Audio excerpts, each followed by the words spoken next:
Gadarwara NTPC power plant में काम करने वाले कर्मचारियों और प्लांट से प्रभावित किसानों ने अपनी 11 सूत्रीय मांगों को लेकर एनटीपीसी गेट के सामने धरना देना शुरू कर दिया है। इन लोगों के धरने का आज चौथा दिन है और इनका कहना है जब तक उनकी मांगे एनटीपीसी के अधिकारियों के द्वारा नहीं मानी जाती तब तक ये धरना बदस्तूर जारी रहेगा। इन लोगों का कहना है कि 2022 में इन लोगों ने अपनी मांगों को लेकर आंदोलन किया था और उस समय एनटीपीसी के आला अधिकारी और प्रशासनिक अधिकारियों के बीच बैठकर उनकी मांगों के निराकरण को लेकर चर्चा हुई थी और इन्हें आश्वासन दिया गया था कि आपकी मांगें जल्द मान ली जाएंगी, लेकिन अभी तक उनकी मांगों पर एनटीपीसी के द्वारा कोई कारगर कदम नहीं उठाया गया है, जिसके चलते अब इन लोगों ने धरना देना शुरू किया है। वहीं इस पूरे मामले को लेकर जब हमने एनटीपीसी के जिम्मेदार अधिकारियों से बात करनी चाही तो उन्होंने कैमरे के सामने कुछ भी कहने से साफ मना कर दिया। धरने को आज चौथा दिन है। हमारी शांतिपूर्ण तरीके से 11 मांगे हैं एनटीपीसी के समक्ष, जिसमें से प्रथम मांग जो सभी प्लांट के कार्यरत वर्करों की है। बाकी जो अन्य मांगे हैं वो यहाँ के क्षेत्र के जो परियोजना प्रभावित हैं उन व्यक्तियों की मांगे हैं।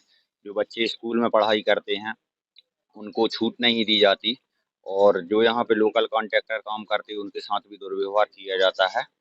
बाकी जो बुजुर्ग हैं उनको भी एक मुश्त पेंशन का वादा किया था 2010-12 में, उनको भी 60,000 रुपये पेंशन नहीं दी गई। तो इस प्रकार से एनटीपीसी के समक्ष हमारी शांतिपूर्ण तरीके से 2 महीने से बातचीत हो रही है, लेकिन किसी भी तरीका का कुछ भी मानने के लिए तैयार नहीं हुए। उस कारण से परेशान होकर फिर शांतिपूर्ण तरीके से 7 तारीख से हम लोग आज चौथा दिन है आंदोलन पर यहाँ पे बैठे हैं। क्या नाम? मयंक तिवारी। हमारा तो कहना बस ये है कि आप गांव के भोले वाले किसानों को कब तक छलावा करोगे, कब तक बेवकूफ बनाओगे। 2022 में हमने समझौता किया, त्रिपक्षीय बैठक करी, तहसीलदार, थाना प्रभारी, NTPC CGM, NTPC AGM, HR के सामने हमने समझौता किया और 2022 के समझौते पर ही हम वही बात कर रहे हैं। 2022 में जो हमने मांगा था आप वही हमको दे दो।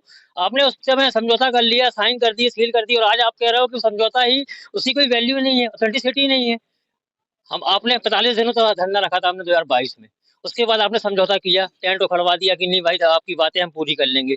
और 3 साल बाद भी हम केवल वही मांग रहे हैं जो हम समझौता किया था, आप वही चीजें हमें दे दो। हम कुछ नई मांग नहीं मांग रहे हैं, नहीं मान रहे हैं। वो दो समझौते को भी उन्होंने नकार दिया है। तो समझौता ही जब आज हमको सहायक श्रम आयुक्त के पास जबलपुर बुलाया गया तो सहायक श्रम आयुक्त का कहना है कि वो समझौता हमारे सामने नहीं हुआ। तो वो तहसीलदार की कोई वैल्यू नहीं है, एसडीएम की कोई वैल्यू नहीं है, इतने बड़े सीजीएम, एनटीपीसी सीजीएम के सामने उनके साइन है, उसमें उसकी कोई वैल्यू नहीं है। उन्होंने ये आंदोलन अनिश्चितकालीन चलेगा जब तक हमारी मांगे पूरी नहीं होती। मुनिंदर शर्मा।